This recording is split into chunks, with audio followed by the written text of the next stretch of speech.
Bismillahirrahmanirrahim. What can I do to prepare myself for the month of Rajab? Bismillah ar-Rahman ar-Rahim. That's a good question. The month of Rajab, inshallah Rahman, it will fall Thursday, Friday, Saturday. Muslim world always fighting about this. But it doesn't matter. Don't get into the fight. Whatever the majority they are practicing, we are not responsible from it.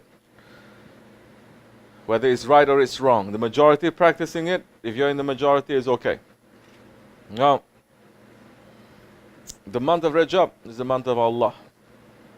The month of Sha'ban is the month of the Holy Prophet ﷺ. And the month of Ramadan is the month of the Ummah. The month of Rajab that is going to fall soon. In order to prepare for it, if you like, we may fast Thursday before the Rajab enters. At least to know, to be excited that the month is coming, it is enough. In these days, it is enough preparation. To be excited that, oh, Rajab is coming, Raghaib is coming. Raghaib, Laylatul Raghaib is the first Jummah, the first Thursday night of the month of Rajab, and that is a very holy night. That is the night where the Holy Prophet ﷺ, his light was passed from his father to his mother. And on the month of Rajab, we have the night of Miraj, no? 27th of Rajab, where Holy Prophet ﷺ, understand now, there are certain secrets in there. His light passed and it became manifest in his mother. And also in this month, his light then, from being manifest in this world, it went up to Mi'raj, to the paradises. It went up to the paradises, to every paradise. It went to the Jahannams too. Holy Prophet visited it. And in reality, he visited creation, known and unknown. Because Allah subhanahu wa ta'ala now wants to show the creation his most beloved one. So he went up. Did he come back down? That is another question. Of course he came back down, but which part of him came back down? The house is filled with light from the sun, but the sun is not in the house. So, the month of Rajab, to prepare for it, be excited about it. When the month comes, welcome it. Plan for it.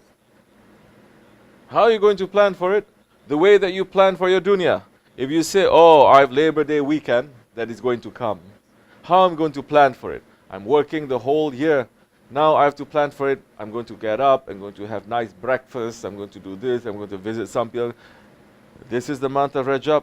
To have the same kind of excitement that is already a karamat. It's already a miracle. Now you're going to go and you're going to think, month of Rajab is coming. This day. Let me try to take off on that day to worship. Let me try to take the day off on those days to visit the dargah, to do extra things that night. Let me fast Mondays and Thursdays. Let me try to do something there. Because of 3 holy months that is coming, the tariqat sheikhs, that is the days that they're putting the murids to seclusion. So, let me sit down.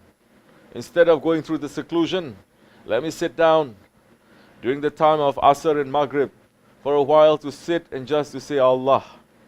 And to say, Ya Rabbi, this much I can do. I'm making intention, this is my seclusion for that time.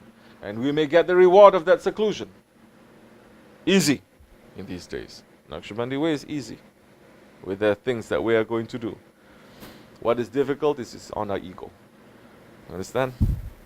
That is being smart. And that is what is needed in these days. Because man becomes very weak. They're weak with their energy to do something, but they're very strong with their will. With their ego, they're very strong, but with the body, they're very weak. In the old days, their body is very strong, but they're weak in their will. Somebody says something, they go. Somebody says something, they go. Somebody says something, they don't fight too much. They believe. We come to the opposite side. So now, those kinds of things need to be shifted. to fit to the people, because Islam is a living religion. Not to say we need to wear suit and tie because we're not living in Arabistan. They're foolish kinds of Muslims giving this kind of idea to people. So, inshallah Rahman, if we keep those days and nights that Allah has kept holy and He gives value to, Allah will give us value. In these days, the nominees for that, they're very small. They're not huge. 2 billion people, hardly a handful that they are going to keep these days and nights holy, properly. And we intend to keep it properly, inshallah, as we do every night. Inshallah Rahman. Assalamu alaikum.